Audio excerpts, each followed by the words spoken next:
እንግዲህ እኔ በዋናነት ምረዳው እንግዲህ እስከ ባለፈው ከ7 አመት በፊት እስከ ነበረው ድረስ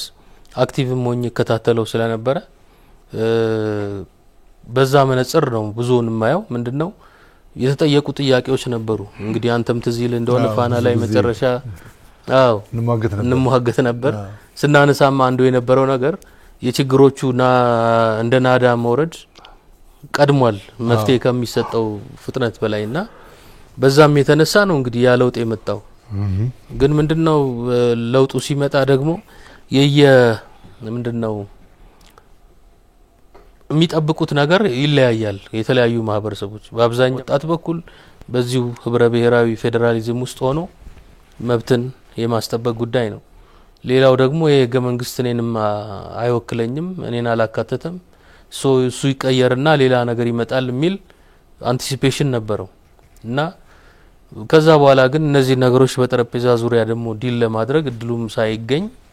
ህዋትም ባፈገፈገበት ሁኔታ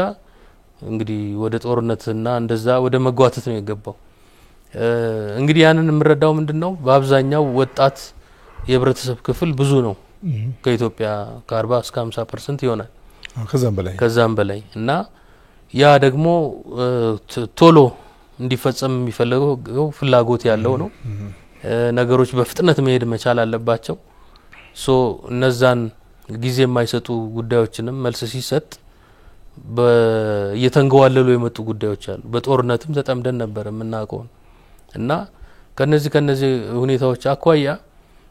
ፖለቲካ ራሱ አለ ለማለት አሁን ላይ ይከብዳል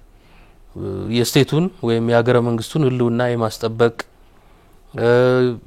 የለተለት ደግሞ ደራሽ ስራዎችን የመመለስ እንዲህ ያሉ ነገሮች ናቸው ያሉት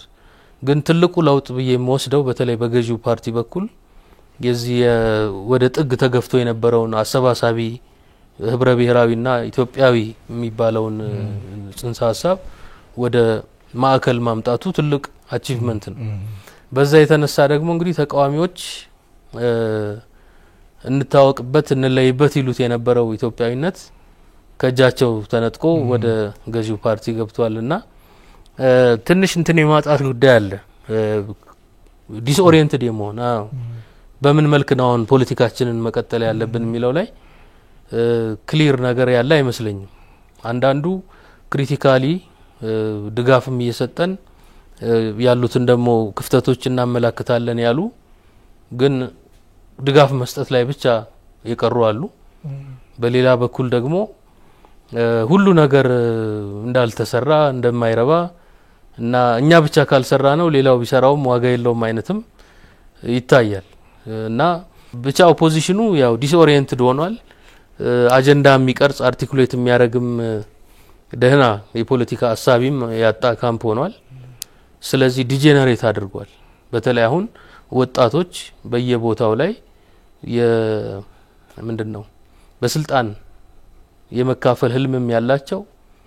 ኦር ደግሞ ኢሚዲየት ኒዳቸውን ለማሟላት የወዲያው ፍላጎታቸውን ለማሟላት የሚፈልጉም ራሳቸውን አባድነው መሳሪያ ይዘው ወደ ታጣቂነት ወደ ነፍጥ የገቡበት ነው የምናየው ስለዚህ ፖለቲካው ሞር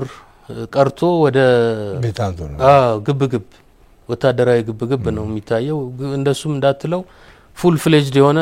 ኢኳል ፎርስ አይደለም ግን ያው ሽፍትነት ሰው ማገት እንዲህ ምናየው ነው ያው የአደባባይ ሚስጥርም አይደለም የሚታወቅ ነገር ነው ስለዚህ ፖለቲካው ከሃዲዱን ስቶ ፖለቲካ እንግዲህ የሐሳብ ክርክር ነው ሙግት ነው ከዛ ደግሞ ኮምፕሮማይዝ ነው ሰጥቶ መቀበል ከዛ በዛ ላይ አንድ ነገር ለማነጽ መሞከር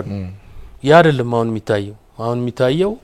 እኔ ማስበው ነው ትክክል ያ የሚያስበው ልክ አይደለም የሚል ነገር አለ ወደ አንድ ጠረጴዛም ተመቶ ውይይት ክርክር ሲካሄድ ብዙም አይስተዋልም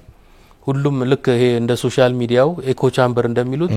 የራሱን ደጋፊ ቲፎዞ ሰብስቦ ያንኑ ማስተጋባት ነው እና ዲያሎግ የለም ኢንተራክሽን የለም እና ሐሳብ ሲጠፋ ነው እንደዚህ የሚሆነው ሐሳብም ጠፍቷል እውነት ነው ግን ግሎባልም ነው በያስባለው ደግሞ ዓለም አቀፍም እንትን ነው ሁኔታ ነው ምክንያቱም በተለይ የዚህ ሶሻል ሚዲያው የማህበራዊ ሚዲያው በጣም ፍሎሪሽ ማድረግ በየቦታው ተጠቃሚው መብዛቱ ዴፕስ ያለው ክርክር እንዲኖር አይፈቅድም። ጥር ያሉና ሴንሴሽናል ስሜትን የሚኮረኩሩ ነገሮች ናቸው ያሉት እና የዘመኑ መንፈስም ይመስለኛል የትም ዓለም ላይ በእኛ ሀገር ደግሞ ፓርቲኩላር ሁኔታ ሲመጣ ወጣቱ በተለይ ፍላጎቱ ብዙ የሆነው ክፍል ቶሎ አንድ ነገር ላይ መድረስ ይፈልጋል። ስሜት አለ፣ ደመነፍስ አለ፣ ችኮላ አለ። በፖለቲካል ክላሱን በኩል ደግሞ ያንን እነዛን የወጣቶች ኒድ ቶሎ ካላሟላ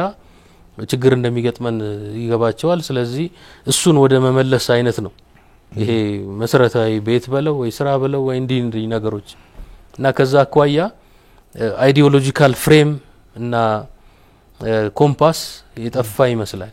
ይሄ እንዳለ ሆኖ አንዳንድ ሰዎች ምን ይላሉ? ከዛ በጣም በፊት ኮምፕሊት ኦፕን አፕ ሲሆን አገሩ ዝግግት ያለው ነገር ሰቤቱም ሲከፈት ዳር ድንበሩም ሲከፈት ተገደው ወጥተው የነበሩም በረት ዘግቶባቸው የነበሩም ወደ ሀገር እንዲመለሱ ሲደረግ ያ አክሽን በራሱ የሚያሳጣ ኮዝ አለ። ቅድም እንዳልከው ወደ ጥግ ተገፍቶ የነበረው ኢትዮጵያዊ ማለት ፖለቲካ ወደ አሁን መምጣቱ የብሔር ፖለቲካ የሚያራምደው ነጻነት እንዲያራምድ መደረጉ የሚከፍተው በር አውቶማቲካሊ ኮዝን ድሮፕ ያደርጋል። የመጡ ሰዎች ደግሞ አብዛኛዎቹ ኮዙ አለው ብለው የመጡ ናቸው። በቃ ሀገር ሰላም ሆናል እንኑር ብሎ ሳይሆን ያንንም ትግል እንቀጥላለን ብለው ሲመጡ ፊልዱ ይቀየራልና ስለዚህ እንደገና ኮዝ ክሬት ወደ ማድረግ እና አርቲፊሻል ኮዝ ጭምር ክሬት ወደ ማድረግ እና ሁለተኛ ፖለቲካል ዊንግ የሌለው ሚሊታንት ኃይል ቅድም አንተ በሽፍታ ባልከው ሌቭል አንዳንዶች ኤክስፕረስ የሚያደርጉት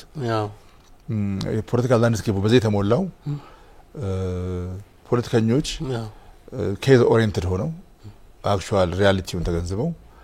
ፊልዱ ላይ ምን መጫወት አለብን ወይስ እድሜ ልክ ፖለቲከኛ ሆኖ መቀጠል ነው ያለብን የሚለው ነገር መለየት አቅቷቸውም የፈጠሩት ተረመሰ ብለው የሚሉ ሰዎች አሉ። እንዴት ያዋል? ይሄንን እውነት ነው፣ እውነትነት አለው። ምክንያቱም አንደኛ ነገር ፖለቲካን በለመዱት ጥንታዊ ዘይቤ የመሩ የመቀጠል ፍላጎት አለ። ከእድሜም አኳያ ሊሆን ይችላል። ያ እንግዲህ አንዱ እንግሊዝኛ አባባል you can't teach a new trick to an old dog ይባላል። ስለዚህ አሁን ካለው የዘመኑ መንፈስ የዘመኑ ፍጥነት ጋራ ተስተካክሎ ሊሄድ የሚችል ዘመነኛ ፖለቲካ አላመጡ። እውነት ለመናገር ወጣቶችም ራሱ ወደ አመራርነት ሲመጡ ብዙም አልተስተዋለም። ወጣት ሆነው ደግሞ ተጽዕኖ ፈጣሪ የነበሩም አክቲቪስቶች በዛው በለመዱት ዘይቤ ለመሄድ እንደገና የመሞከር እንጂ የተለወጠውን ሪያሊቲ የማንበብና ከዛ ጋር አብሮ የሚናበብ አዳጊ ነው ፖለቲካ በተፈጥሮ። ስለዚህ እንግዲህ ወደ ድሮም እንግዲህ ምሳሌ ብንሄድ መሬት ላራሹ እና እንደዚህ ሲታወጅ ኮዝ ያጡ ነበሩ አይደለም እንደያፋ እንደዚህ። ስለዚህ ኮዝ ስላጡ ግን አልቆሙ ሌላ ነገር ሞክረዋል። ያው እሱም ተፈጥሯዊ ሂደቱን ሄዶ እስኪሞት ድረስ ማለት እና እንትን ነው እንግዲህ ፖለቲካ አንድም ምረዳው ምንድነው ምንነቱ በገባቸውና ጊዜውን ደግሞ የጊዜውን መንፈስ ባወቁ ጊዜውን በዋጁ አካላት ሲመራ ውጤታማ ይሆናል፣ አንዳች ፋይዳ ያስገኛል። በተረፈ ግን አንድ ለምሳሌ አብዛኛው የኦፖዚሽን በተለይ በእድሜ ከፍ ያሉት ትልቁ ዕውቀታቸው ስለ ወያኔ የሚያውቁት ነገር ነው እና ያ ህወሓት ደግሞ ማዕከል ላይ የለም አሁን ወይም የፖለቲካል ዌይቱ ቀንሷል። ስለዚህ አንተ የዛ ኤክስፐርት ከነበርክ በዛ ጉዳይ ላይ ኤክስፐርት መሆን አሁን ላይ ብዙም ፋይዳ የለው እና አሁን ምንድነው የተካሄደ ያለው ዲሞግራፊክ ሽፍቱ ምንድነው ያመጣው what's going on የሚለውን ራሱ ሴንስ ለማድረግ አይኖች መከፈት አለባቸው። ያ ደግሞ ትንሽ ያስቸገራቸው የሚመስለኝ ፍጥነት አለው። ወጣትም ኃይል ነው ብዙ ቦታ ያለው እንዳየሁት በፖለቲካም በኢኮኖሚም በተለያየ ዘርፍ የሀገሪቱም ገጽታ ስለሆነ በዛ እና ደግሞ ቴክኖሎጂውም ላይ ቀልጣፋ ስለሆነ ያ ወጣት ቴክኖሎጂውም ደግሞ አብሮ የተናበበ ከዛ ጋር አፍጥኖታል ዙሩን የሁሉም ዙር የኢኮኖሚክ እንቅስቃሴም እያየው ነው። የፖለቲካ ጉዳዮችም ዙሩ ቆረዋል በእንግዲህ በወጣቶች ቋንቋ ለመጠቀም። ስለዚህ ከዛ አኳያ አብሮ መሮጥ ያለ መቻል ነገር ይታያል አጦለወለኝ ብሎ መዞር ማለት አይቻልም እንዴ ቢሆን ጥሩ ነበር ጡረታ ቢወጡ ጥሩ ነው